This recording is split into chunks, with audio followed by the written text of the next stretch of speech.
मासे खायला आवडत असतील तर आजचा हा विषय तुमच्यासाठी फार महत्त्वाचा आहे. याआधी आपण चिकनपासून रेसिपी आणि कोळंबीपासून रेसिपी पाहिल्या आहेत. ह्यासोबतच मासे किंवा सीफूड म्हटले की त्यामध्ये खेकडा हा आलाच. कोकण आणि अनेक ठिकाणी खेकडा हा आवर्जून खाल्ला जातो. तसंच बाकी मासळींच्या तुलनेत मासेप्रेमी खेकड्यांना तसा जास्तच भाव देतो. आणि का देऊ नये? 2 हात माकून खेकडे खाण्याची मजा आणि त्यातून मिळणारे तृप्त समाधान काही औरच असते. अशाच तुमच्या आमच्यासारख्या खेकडे खावयांसाठी मी घेऊन आले आहे झणझणीत मालवणी पद्धतीचा खेकड्यांचा रस्सा, आणि तोही अगदी कमी साहित्यामध्ये. नमस्कार मंडळी, मी तुम्हा सर्वांचे आजच्या रेसिपीमध्ये खूप खूप आणि मनापासून स्वागत करते. आजची रेसिपी आहे मालवणी पद्धतीने तयार केलेला कुर्ल्यांचा रस्सा.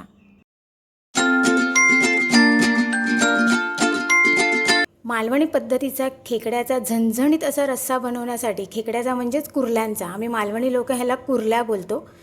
कुर्ल्यांचा रस्सा बनवण्यासाठी आपल्याला काय काय साहित्य लागतं ते आज आपण बघून घेऊया. इथे मी सगळ्यात पहिल्यांदा खेकडे घेतलेत. हे खेकडे मी स्वच्छ असे धुवून घेतलेत. हे डेंगे आहेत, त्याचे मोठे मोठे आहेत डेंगे.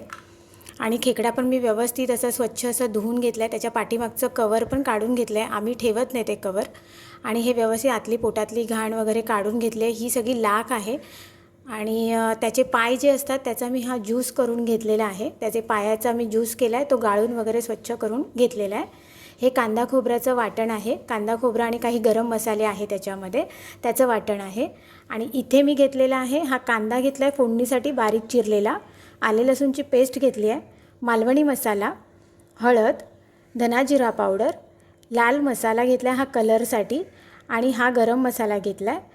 आणि ही काही मी कोकम घेतले आहेत, ज्याचे मी तुकडे करून ठेवलेले आहेत. म्हणजे जवळजवळ 6 ते 7 कोकम असतील, कारण की खेकड्याची क्वांटिटी जास्त आहे, त्याच्यामुळे मी 6 ते 7 कोकम वापरते. ठीक आहे. आता ह्याच्या पुढे बघूया आपण की खेकड्याचा रस्सा आपण कसा करायचा. कुर्ल्यांचा रस्सा बनवण्यासाठी टोप गरम करत ठेवला आहे गॅसवरती. टोप गरम झाला आहे. मी यामध्ये तेल घालून घेते.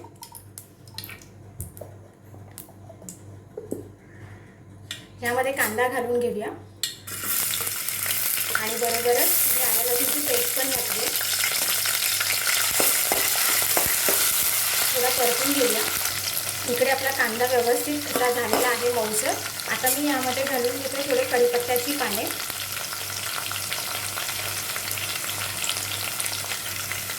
कढीपत्त्याच्या पानांबरोबरच मी आता हे घालून घेते. आपले जे सुके मसाले आपण घेतले होते ते पण ह्यामध्ये घालून घेते.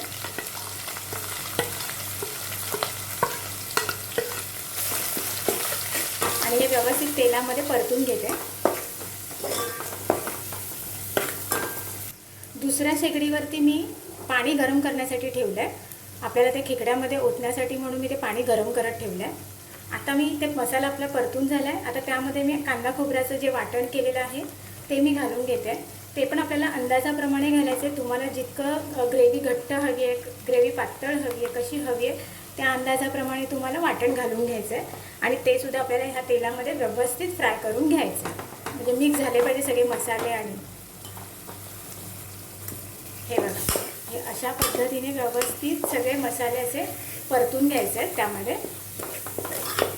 काही लोक पहिल्यांदा खेकडे परतून घेतात आणि मग लास्टला वाटण टाकतात, म्हणजे आमच्या ह्याच्यामध्ये मालवणी लोकांमध्ये पण मी तसं करत नाही. प्रत्येकाची बनवण्याची पद्धत वेगळी असते. मी पहिल्यांदा वाटण सगळं व्यवस्थित भाजून घेते त्यामध्ये छानपैकी, कारण की वाटण जर असं तुम्ही व्यवस्थित भाजून घेतलं ना तर त्याला छान फ्लेवर पण येतो. आणि लास्टला जी तरी येते व्यवस्थित मस्त अशी तरी येते त्याला, आणि त्याची टेस्ट पण चांगली लागते. मी नेहमी असं वाटण पहिल्यांदा मी भाजून घेते. मग ते चिकन असो काही असो, मी प्रत्येक वेळी पहिलं वाटण भाजून घेते. आपलं वाटण व्यवस्थित असं भाजून झालेलं आहे. त्याला छान तेल सुटलं बाजूला, छानपैकी असं तेल सुटलेलं आहे. आता आपण यामध्ये खेकडे घालून घेऊया.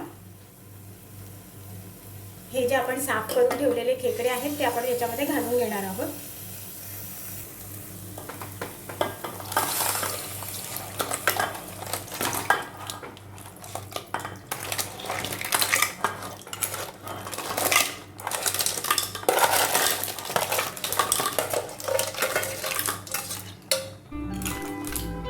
हे सगळं व्यवस्थित आपल्याला मिक्स करून घ्यायचं आहे.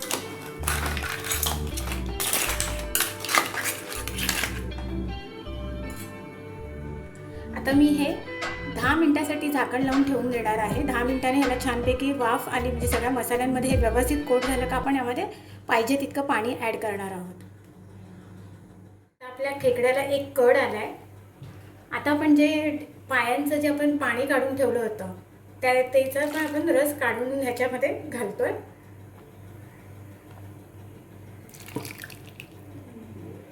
आणि हा पण व्यवस्थित मिक्स करून घेऊया. आता यामध्ये आपण कोकम पण घालून घेऊया.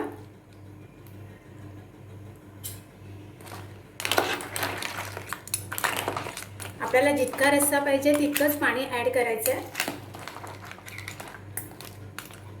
मला थोडंसं असं मसाला टाईप करायचं आहे म्हणून मी जास्त पाणी त्यामध्ये घालत नाही आहे. मी सुकाच ठेवणार आहे. थोडंसं घट्ट अशी ग्रेव्ही बनवणार आहे त्याची.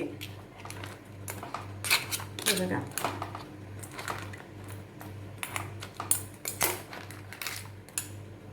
ठीक आहे. एक 15 मिनिटासाठी आपण झाकण लावून ठेवून देऊया.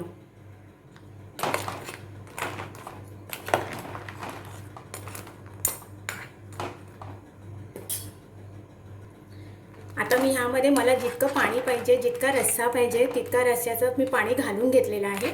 आता हे आपले छानपैकी 15 मिनिटासाठी आपण असेच गॅसवरती झाकण लावून ठेवून द्यायचं आहे. आता यामध्ये आपल्याला काही घालायचं नाही आहे. जे आपल्याला सगळे घालायचं होते ते आपण सगळे इन्ग्रेडियंट्स ह्यामध्ये घातलेले आहेत. आता हे आपण फक्त 15 मिनिटासाठी शिजत ठेवायचे आहेत. खेकडे शिजले का ते छान लाल होतील आणि आपली ग्रेव्ही तयार होईल.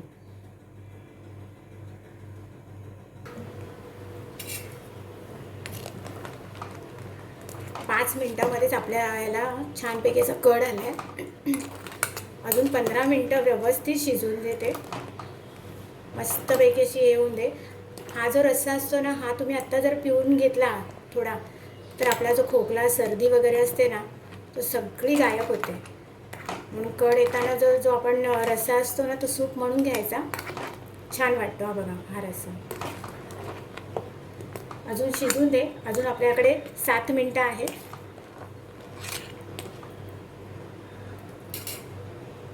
आपला खेकड्याचा रस्सा तयार झाला आहे. 15 मिनिटानंतर बघा हे असे दिसतात खेकडे. सगळे लाल लाल झाले आहेत व्यवस्थित. आणि ही थंड झाल्याच्यानंतर अजून ग्रेव्ही घट्ट होईल. तर मला इतकीच ग्रेव्ही घट्ट हवी आहे. तुम्हाला जर ह्याच्यापेक्षा अजून सुकं हवं असेल तर अजून थोडा वेळ ठेवा. ठीक आहे. आता मी गॅस बंद करते आणि तुम्हाला सर्व करून दाखवते. अशा प्रकारे आपण मालवणी पद्धतीने केलेला खेकड्यांचा रस्सा, कुर्ल्यांचा रस्सा तयार झाला आहे. ताटात खेकडा वाढलेला असला आणि अन्य कोणताही मासा असला तरी खेकड्यापुढे हे सगळे फिकेच पडतात. असा हा खेकड्यांचा रस्सा तुम्ही घरी नक्की करून बघा. आणि आजची रेसिपी तुम्हाला कशी वाटली ते कमेंटच्या माध्यमातून मला नक्की कळवा. आणि हो, माझ्या चॅनलवर जर तुम्ही नवीन असाल तर आत्ताच माझ्या चॅनलला सबस्क्राईब पण करा. वेळात वेळ काढून माझी आजची रेसिपी पाहिल्याबद्दल तुमचे खूप खूप आणि मनापासून धन्यवाद. आता पुन्हा भेटूया अशाच एका छानशा रेसिपीसोबत. तोपर्यंत मस्त राहा, स्वस्त राहा आणि खात राहा.